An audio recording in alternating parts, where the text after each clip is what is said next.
يعني بتصدق يا عمو كل يوم بالليل عم ننام بردانين وجوعانين.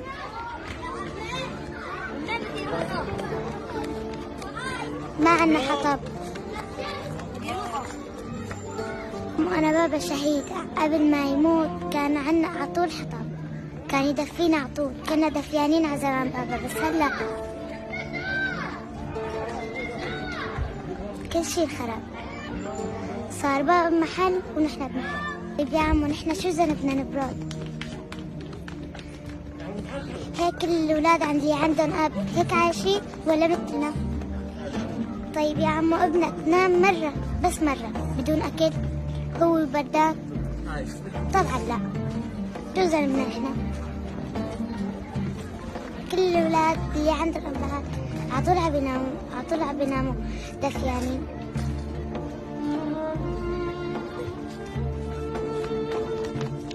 على أول بابا ياخدنا معه.